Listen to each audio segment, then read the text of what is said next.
भावनाओं के भूखे भोले बाबा।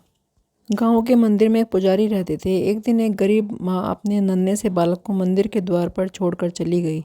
बहुत खोजने पर भी पुजारी जी को बालक के परिवार का कुछ पता न चला। जब गांव का कोई व्यक्ति उस बालक का लालन पालन करने को तैयार न हुआ तो पुजारी जी ने भगवान शिव की इच्छा समझकर उसे अपने पास रख लिया और उसका नाम भोला रख दिया। गांव के श्रद्धालु भक्तों से जो कुछ प्राप्त होता उसी से भगवान शिव का पूजन, पुजारी जी का और भगवान बालक भोला का किसी तरह गुजारा चलता था। यदि किसी दिन कम पड़ जाता तो पुजारी जी भगवान और बालक को भोग लगा लेते, स्वयं गंगा जल पीकर रह जाते। धीरे धीरे भोला बड़ा होने लगा। अब वह पुजारी जी के कामों में हाथ बटाने लगा। वृद्ध पुजारी जी के थके हारे हाथों को कुछ आराम मिलने लगा, इसलिए उन्होंने भोला को मंदिर की सफाई, भगवान शिव की पूजा, उनको भोग लगाने और उनकी आरती करने की विधि अच्छी प्रकार से समझा दी थी। अब वे स्वयं भगवान शिव के नाम जप और संकीर्तन में समय व्यतीत करने लगे। एक दिन भगवान शिव के मंगलकारी नाम शिव शिव शिव शिव का जप करते हुए ही उनके प्राण छूट गए। अब बालक भोला इस संसार में भगवान शिव के अलावा और कोई सहारा न रहा। उसने पुजारी जी से ये 3 बातें कभी नहीं भूली। नंबर 1, भगवान भोलेनाथ शिव शंकर को ताज़ी गर्म रसोई का ही भोग लगाना। नंबर 2, भगवान को भोग लगाए बिना स्वयं कुछ नहीं खाना। और नंबर 3, भगवान शिव पर विश्वास रखकर कभी भी किसी भी वस्तु का संग्रह न करना, बासी भोजन का भी नहीं। यदि कोई भक्त पहले से बना भोजन या मिठाई मंदिर में दे जाता तो बालक भोला उसे गरीबों में बांट देता। वह ताज़ी रसोई बनाकर ही भगवान को भोग लगाता, उसके बाद ही स्वयं प्रसाद ग्रहण करता और यदि बच जाता तो उसे बांट देता। यदि रसोई बनाने को सामग्री न होती तो भोले बाबा और भोला भगत दोनों गंगा जल पीकर ही रह जाते। एक बार बरसात का मौसम आया और 3-4 दिन तक मूसलाधार वर्षा होने से मंदिर में एक भी भक्त नहीं झांका। भोला अपने भोले बाबा को गंगाजल का ही भोग लगाता और उसे ही पीकर रह जाता। भोले बाबा बालक की भक्ति और सहन शक्ति की परीक्षा लेते रहे, किंतु आखिर में अपने भक्त बालक को भूख से तड़पते देख उनसे रहा ना गया। वे सेठ के नौकर का रूप धरकर हाथ में भोजन सामग्री की पोटली लेकर वर्षा में भीगते हुए मंदिर के द्वार पर जा पहुँचे। उन्होंने आवाज़ लगाकर भोला को बुलाया और उसके हाथ में पोटली देते हुए बोले, सेठ जी ने यह कच्चा राशन भेजा है, इससे रसोई बनाओ और भोग लगाओ, स्वयं भी प्रसाद पाओ। मैं कल फिर आऊँगा। भोला भगत ने आशीर्वाद देकर उसे विदा किया और सूखी गीली लकड़ियों के धुएं में गर्म रसोई बनाकर भोले बाबा को भोग लगाया। पूरे बरसात के मौसम में भोले बाबा नौकर के वेश में भोला भगत को सीधा देकर जाते और स्वयं भी गर्मा गर्म रसोई का भोग पाते रहे। एक दिन भोला भगत ने सोचा कि सेठ जी को कच्चा राशन भेजते हुए 4 महीने हो चले, किंतु वे स्वयं कभी मंदिर में भोले बाबा का प्रसाद ग्रहण करने नहीं आए। अगले दिन जब भोले बाबा नौकर के वेश में सीधे की पोटली देने आए तो भोले भगत उनसे बोले, भाई, तुम्हारे इतने धर्मात्मा सेठ जी कभी स्वयं मंदिर में प्रसाद लेने नहीं आए।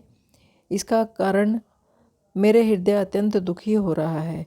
अपने सेठ जी से कहना कि कल वे भी मंदिर में प्रसाद ग्रहण करने अवश्य पधारें।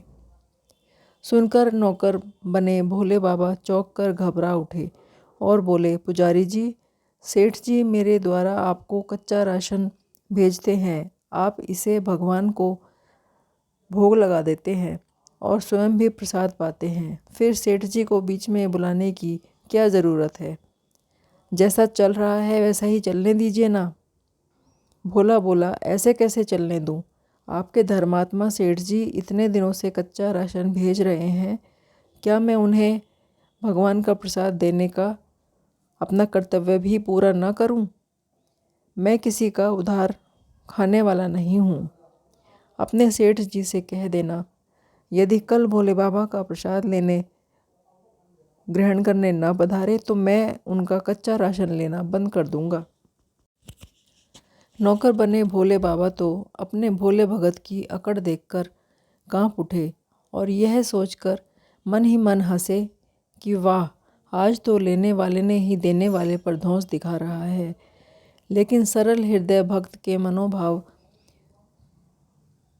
पर रीझ कर वे बोले, ठीक है पुजारी जी, कल सेठ जी मंदिर में प्रसाद ग्रहण करने जरूर पधारेंगे।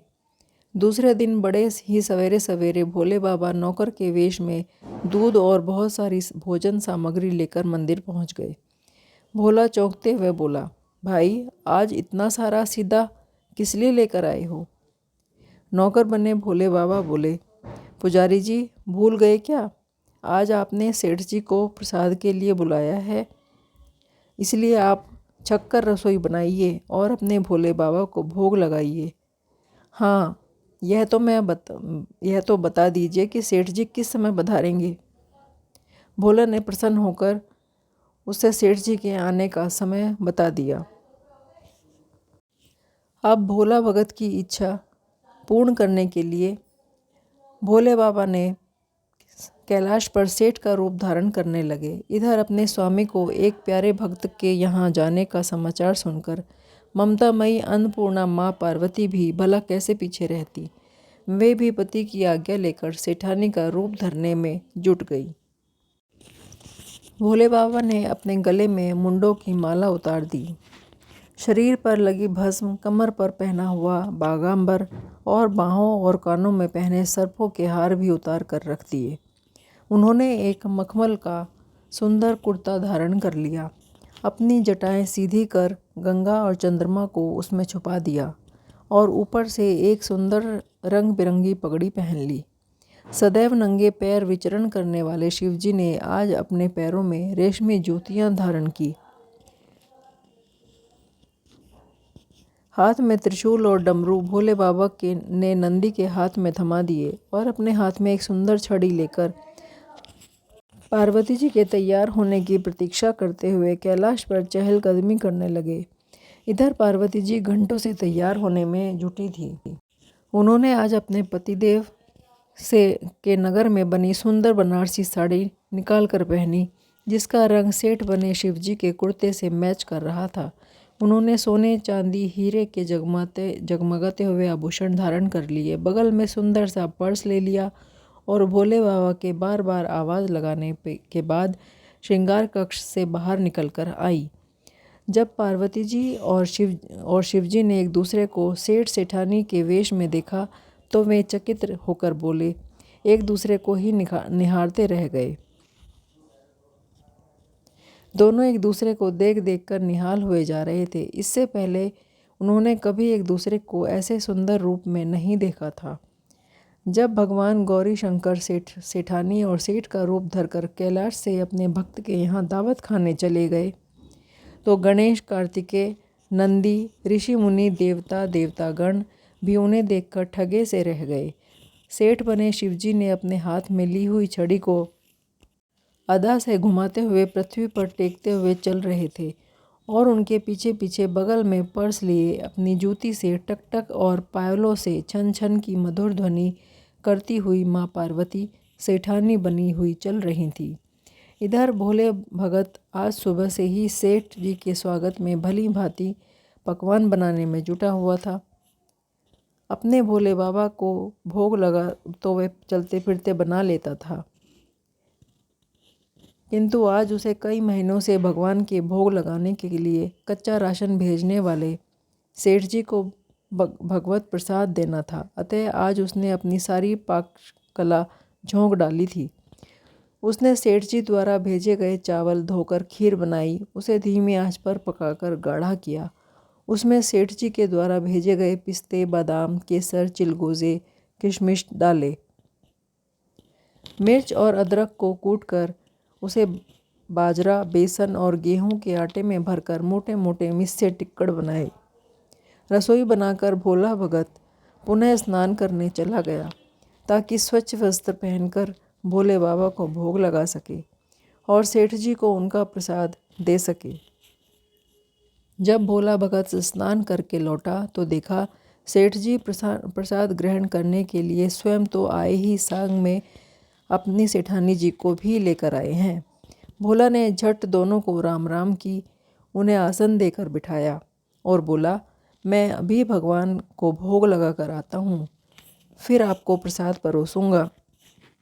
भावना के भूखे भोले बाबा से भूख सहन नहीं हो पा रही थी, इसलिए वह बोले, पुजारी जी भगवान को जल्दी से भोग लगाकर आइए, मुझसे भूख सहन नहीं हो रही है। भोला भगत बोला, सेठ जी भूख तो मुझे भी बड़े जोर से लगी है, किंतु मैं अपनी भूख के कारण भगवान को भोग लगाना नहीं भूलता। यदि दुनिया के सारे लोग इसी तरह अपनी भूख के लिए भगवान को भोग लगाना भूल जाएंगे तो भगवान तो भूखों मर जाएंगे। सेठ जी बने भोले बाबा। एक पत्तल उठाते हुए बोले, पुजारी जी आप भोग लगाइए, इधर मैं पत्तल परोस देता हूँ, मुझसे भूख सहन नहीं हो पा रही है। भोला भगत सेठ जी बने भोले बाबा को डांटते हुए बोला, सेठ जी भगवान के काम में ना तो जल्दबाजी चलती है और ना ही कंजूसी। मैं जब तक भगवान को भोग नहीं लगा देता आप रसोई के पास भी नहीं फटक सकते। चुपचाप इधर बैठ जाइए और ओम नमः शिवाय जपते रहिए। मैं अभी आता हूँ और आपको पेट भर भोजन कराता हूँ। सेठ जी बने शिवजी डांट खाकर चुपचाप अपने आसन पर जा बैठे। सेठानी बनी पार्वती उनकी ये दशा देखकर बड़ी मुश्किल से अपनी हंसी रोक पाई, लेकिन जैसे ही भोला भगत पत्तल में सामग्री लेकर भगवान को भोग लगाया मंदिर में गया, शिवजी पार्वती जी को मौन रहने का संकेत करते हुए चुपके चुपके पैर रखते हुए रसोई में पहुंच गए और उन्होंने एक एक व्यंजन उठाकर चखना शुरू कर दिया। भोले बाबा तो प्रसाद को चखते ही भौचक्के रह गए। खीर में चीनी की जगह नमक भरा हुआ था और सब्जियों में चीनी भरी हुई थी।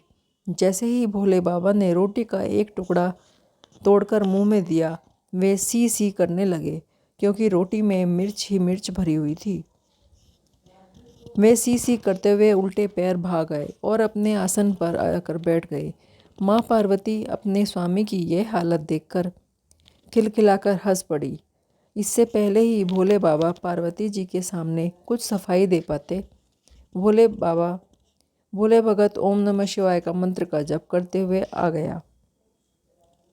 उसने भोग को रसोई में से मिलाकर उसे पवित्र बना डाला और फिर सेठ जी के सामने पत्तल परोसकर हाथ जोड़कर बोला, सेठ जी अब आप जी भरकर प्रसाद पाइए।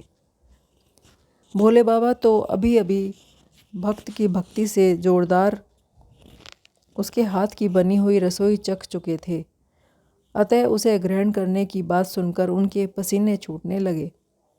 कभी वे भोला का तो कभी पार्वती का मुख देखने लगे। भोला जी सेठ जी की ढील बर्दाश्त नहीं हुई और बोला, सेठ जी अब क्या हो गया? आपको अभी अभी तो इतनी उतावली मचा रखी थी, अब क्यों नहीं ग्रहण करते? आप ग्रहण करो तभी तो माता जी भी ग्रहण कर पाएंगी, फिर मैं भी प्रसाद पाऊंगा। भोला की ललकार सुन भोले बाबा ने चुपचाप खीर का कुल्हड़ उठाया और सारी नमकीन खीर गटागट पी गए। कुल्हड़ खाली होने की देर थी कि भोले बाबा ने झट से भर दिया। अपने प्रिय भक्त के हाथों परोसे हुए भोजन में भगवान को आज दुगना स्वाद आने लगा। भोजन परोसता गया और भोले बाबा पीते गए। जगत माता पार्वती भक्त और भगवान दोनों को प्रेम से देख देख कर मंत्रमुग्ध हो रही थी। जब सारी रसोई समाप्त हो गई तो भगवान ने एक जोरदार डकार ली। भोला को होश आया और बोला, वाह सेठ जी वाह, मैं ही बावला था जो इतनी थोड़ी सी रसोई बनाई। मुझे पता होता कि आप प्रसाद ग्रहण करने का इतना शौक है तो मैं और भी ज़्यादा रसोई बनाता। भोले बाबा अपने पेट पर हाथ फेरते हुए सेठानी बनी पार्वती जी से की ओर देखा, मुस्कुराकर देखते हुए बोले, पुजारी जी मैं इतना रोज़ कहाँ खाता हूँ, किंतु आज प्रसाद इतना स्वादिष्ट बना था कि अपने पर वश नहीं रहा और खाता ही चला गया। किंतु तभी भोला भक्त रुआंसा होकर बोला, सेठ जी, वह तो आपने ठीक किया, लेकिन माताजी तो भूखी ही रह गई। ममतामयी पार्वती माँ से भोला का रुआंसा मुख देखा नहीं गया। उसने बची हुई खीर की 4 बूंदें अपने कंठ में टपका ली। भोले बाबा द्वारा भोग लगाने से प्रसाद में अद्भुत अलौकिक स्वाद भर गया था। ऐसी सुगंधित और मीठी खीर चखकर जगत जननी आकंठ तृप्त हो गया। उनके तृप्त होते ही सृष्टि का प्रत्येक प्राणी तृप्त हो गया। भोला भगत बोला, सेठ जी, आपने और माताजी ने प्रसाद ग्रहण कर लिया, इससे मुझे बहुत ही प्रसन्नता हुई है, अत्यंत संतोष हुआ है। समझ लीजिए कि आप दोनों द्वारा प्रसाद ग्रहण करने से मेरा भी पेट भर गया। मेरी तो वैसे भी महीने में 4 एकादशी हो जाती हैं, किंतु मैं भी एक भी दाना ले ही लेता हूँ, जिससे कि भोले बाबा का प्रसाद का अनादर न हो। यह कहकर जैसे ही भोले बाबा ने खीर के प्रसाद में चावल का एक दाना उठाकर अपने कंठ में डाला, उसकी जन्म जन्मांतर की भूख प्यास मिट गई और समस्त वासनाओं और इच्छाओं की तृप्ति हो गई। उसके ज्ञान के नेत्र खुल गए और उसने देखा कि उसके सामने सम्मुख त्रिलोकीनाथ भगवान शंकर और जगत जननी माँ पार्वती आशीर्वाद मुद्रा में मुस्कुराते हुए खड़े हैं। भोला दौड़कर उनके चरणों में लौट गया और उन्हीं में समा गया। हर हर महादेव।